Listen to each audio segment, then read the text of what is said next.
ایک بوڑھا آدمی ریگستان کے بیچ کھڑا ہے۔ وہ 40 سال سے یہاں ہے، اکیلا، بھولا ہوا، بھیڑوں کی دیکھ بھال کرتا ہوا۔ اسے مصر کا شہزادہ ہونا چاہیے تھا، مگر اب وہ کچھ بھی نہیں۔ ایک بھاگا ہوا آدمی، ایک ناکام انسان۔ اور پھر ایک جھاڑی میں آگ لگتی ہے، مگر وہ جھاڑی جل کر ختم نہیں ہوتی۔ وہ قریب جاتا ہے اور شعلوں کے اندر سے ایک آواز آتی ہے، میرے پاس تیرے لیے ایک کام ہے، مصر واپس جا، فرعون سے کہہ کہ وہ میرے 20 لاکھ لوگوں کو آزاد کرے۔ موسیٰ کے پاس ایک سوال ہے، میں ان سے کیا کہوں کہ مجھے کس نے بھیجا ہے، تیرا نام کیا ہے؟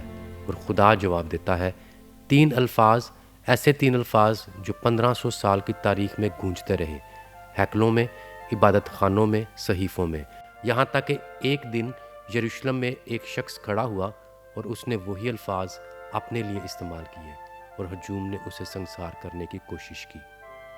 آج ہم اس الہی تعلق کو ریگستان کی جلتی ہوئی جھاڑی سے انجیلوں کے سب سے طاقتور اور حیران کن لمحے تک دیکھیں گے، کیونکہ جب آپ یہ تعلق ایک بار دیکھ لیتے ہیں تو پھر آپ اسے اندیکھا نہیں کر سکتے۔ آئیے شروع کرتے ہیں۔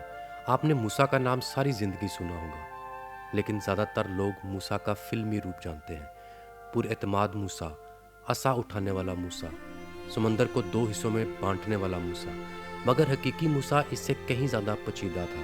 وہ ایک عبرانی غلام کے طور پر پیدا ہوا، پھر مصری شاہی خاندان میں پرورش پائی۔ اس کی زندگی 2 دنیاؤں کے بیچ گزری، ایک طرف اس کی عبرانی جڑیں تھیں اور دوسری طرف مصر کی شاہی تربیت، مگر وہ کسی ایک دنیا کا بھی پوری طرح حصہ نہ بن سکا۔ 40 سال کی عمر میں اس نے ایک آدمی کو مار ڈالا، ایک مصری سپاہی کو، جسے وہ ایک عبرانی غلام کو مارتے ہوئے دیکھ رہا تھا۔ پھر وہ ریگستان کی طرف بھاگ گیا، جلاوطنی میں، گمنامی میں۔ اس نے اگلے 40 سال چرواہے کے طور پر گزارے، نہ رہنما نہ نبی، صرف ایک چرواہا۔ جب وہ جھاڑی آگ میں جلتی ہوئی دکھائی دی، اس وقت موسیٰ 80 سال کا ہو چکا تھا۔ جوانی کے خواب ماند پڑ چکے تھے، مصر کے محل کی شان پیچھے رہ گئی تھی۔ اب وہ کوئی شہزادہ نہیں تھا، وہ مدیان کے ریگستان میں ایک خاموش چرواہا تھا۔ وہ کسی بلاہٹ کی تلاش میں نہیں تھا، وہ صرف بھیڑوں کی رکھوالی کر رہا تھا۔ اور بالکل اسی وقت خدا اس پر ظاہر ہوا۔ اس وقت نہیں جب موسیٰ طاقتور تھا، اس وقت نہیں جب اس کی زندگی پوری طرح سنبھلی ہوئی تھی، بلکہ اس وقت جب وہ ٹوٹا ہوا، بھولا ہوا اور بظاہر ختم ہو چکا تھا۔ یہ بات بہت اہم ہے، کیونکہ خدا جو نام ظاہر کرنے والا ہے وہ کسی تخت پر بیٹھے بادشاہ پر ظاہر نہیں کیا گیا، وہ ایک میدان میں موجود ایک بھاگے ہوئے آدمی پر ظاہر کیا گیا۔ اور یہ بات آپ کو اس خدا کے بارے میں بہت کچھ بتاتی ہے جو یہ نام رکھتا ہے۔ اب جلتی ہوئی جھاڑی کے پاس خدا موسیٰ کو اس کا کام دیتا ہے، مصر جا، فرعون کا سامنا کر، میری قوم کو آزاد کر۔ اور موسیٰ وہ سوال پوچھتا ہے جو ایک انسان کے دل سے بالکل فطری طور پر نکل سکتا ہے، میں ان سے کیا کہوں کہ مجھے کس نے بھیجا ہے، تیرا نام کیا ہے؟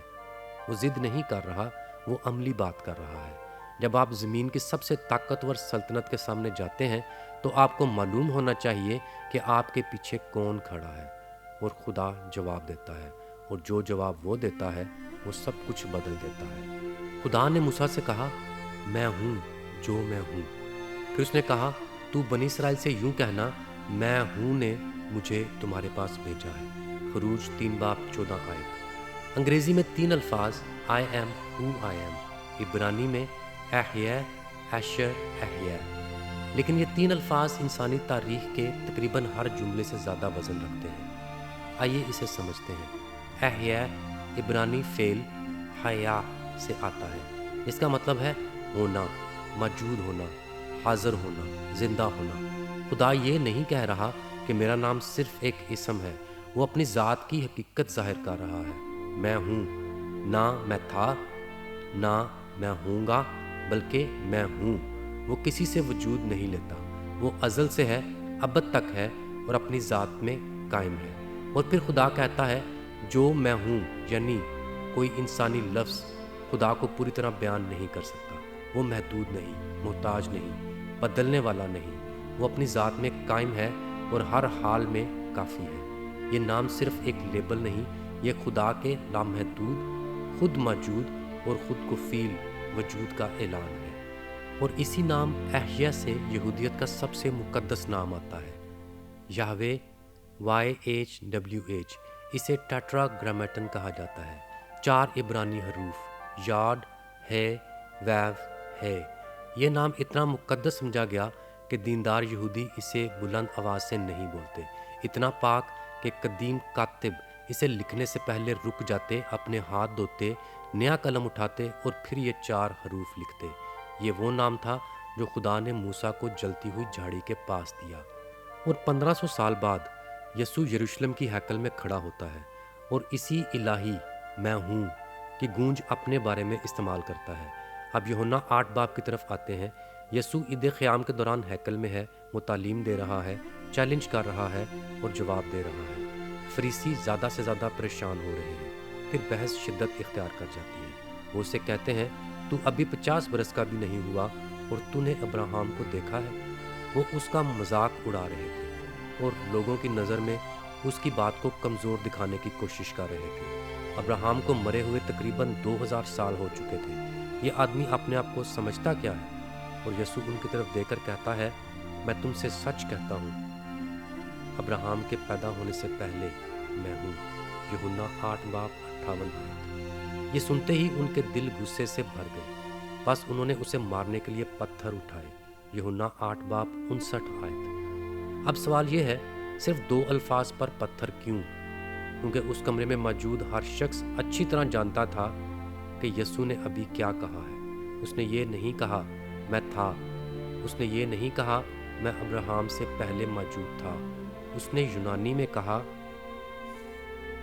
ایگو ایمی یعنی میں ہوں۔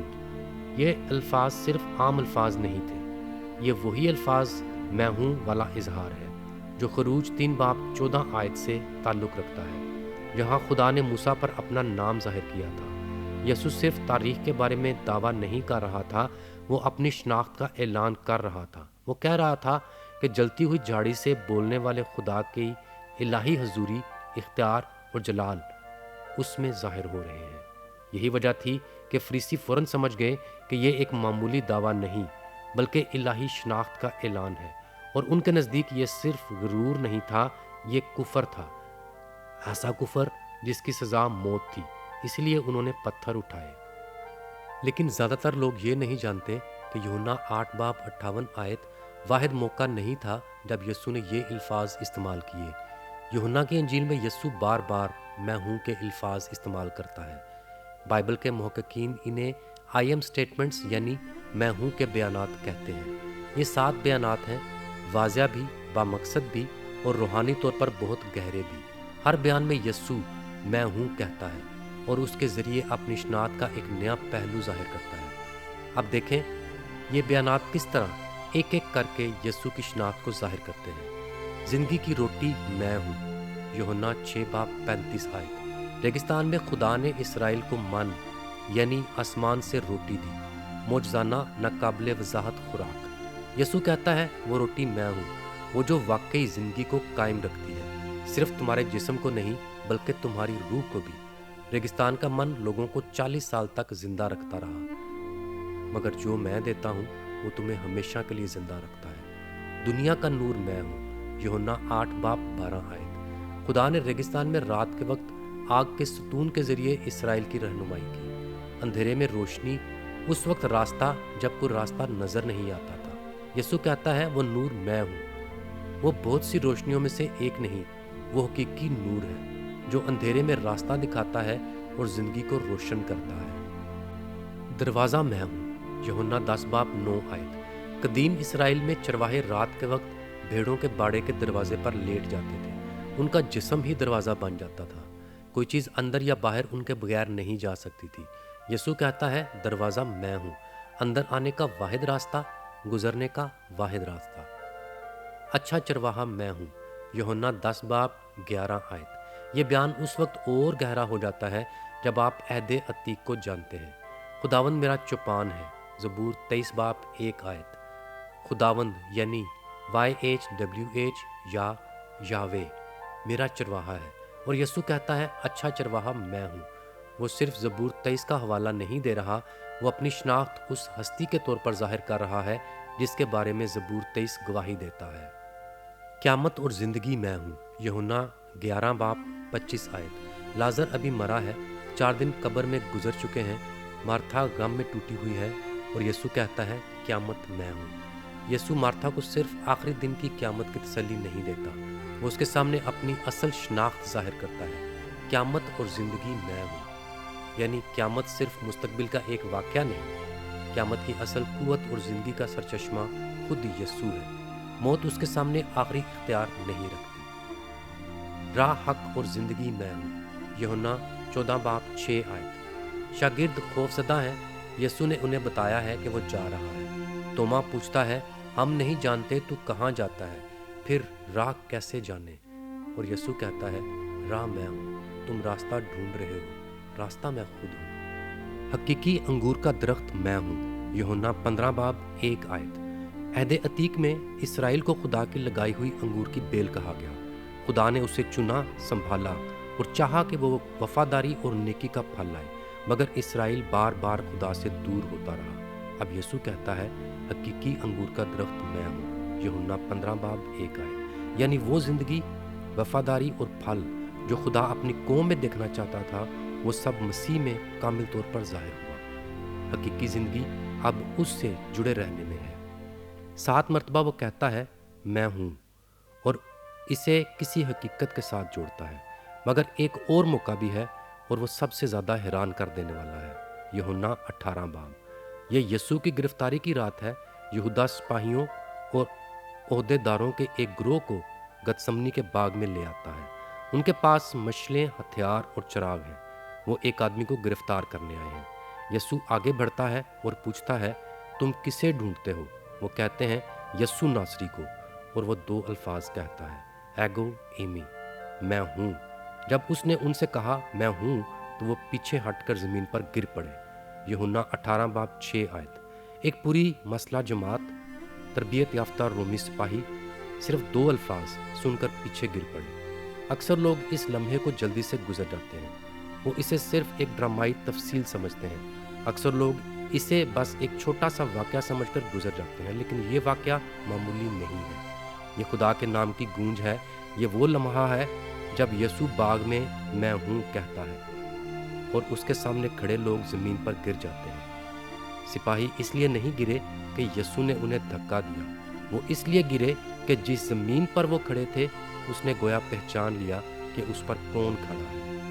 एक बात है जिसके बारे में कलीसिया अक्सर इतनी गहराई से बात नहीं करती। यीशु को सिर्फ इसलिए मसलूब नहीं किया गया कि वो एक अच्छा उस्ताद था। कोई शख्स सिर्फ इसलिए मसलूब नहीं किया जाता कि वो लोगों से कहता है अपने पड़ोसी से मोहब्बत करो। उसके खिलाफ असल मजहबी इल्ज़ाम ये था कि वो अपने आप को मसीह, खुदा का बेटा और इलाही इख्तियार रखने वाली हस्ती के तौर पर जाहिर कर रहा था। उसके मैं हूँ वाले बयानात सिर्फ खूबसूरत रूहानी जुमले नहीं थे, वो उसकी इलाही शनाख्त की तरफ इशारा कर रहे थे। उसके मुकदमे को देखें। सरदार काहिन उसके सामने खड़ा होकर सीधा सवाल पूछता है, क्या तू उस स्तुदा का बेटा मसीह है? और यीशु कहता है मैं हूँ। मरकस 14 बाब 62 आयत। सरदार काहिन अपने कपड़े फाड़ देता है और कहता है तुमने कुफर सुना। यही वो लम्हा था जब इल्ज़ाम वाज़िया हो गया।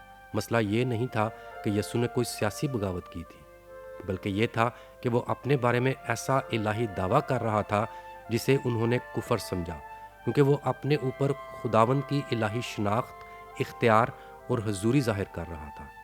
वो ये ऐलान कर रहा था कि खुदा की हजूरी उसमें इंसानी सूरत में हमारे दरमियान आ गई है। यहाँ बात बहुत संजीदा हो जाती है।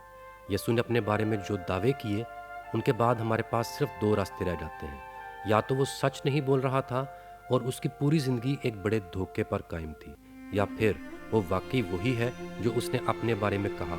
यीशु ने हमें कोई दरमियानी रास्ता नहीं दिया। हम उसे सिर्फ एक अच्छा इखलाकी उस्ताद कहकर आगे नहीं बढ़ सकते, क्योंकि एक शख्स जो अपने बारे में ऐसे इलाही दावे करे, वो या तो सख्त गलत है या फिर वो सचमुच खुदाबंद है। C.S. लुइस ने कहा कि यीशु के दावों के बाद हमारे सामने 3 ही इम्कानात रह जाते हैं, झूठा, दीवाना या खुदाबंद। उनके मुताबिक यीशु के दावों को सुनकर हम उसे सिर्फ एक अच्छा उस्ताद नहीं कह सकते। हमें फैसला करना पड़ता है कि वो कौन है। और फिर यीशु की ज़िंदगी के आखिर में जो गवाहियाँ सामने आती हैं, उसका जी उठना, खाली कब्र और चश्मदीद गवाह, ये सब हमें एक ही नतीजे की तरफ ले जाते हैं। اب آئیے पूरी बात को एक साथ देखते हैं। मूसा खुदा से पूछता है, तू कौन है? खुदा जवाब देता है, मैं हूँ जो मैं हूँ। 1500 साल गुजर जाते हैं।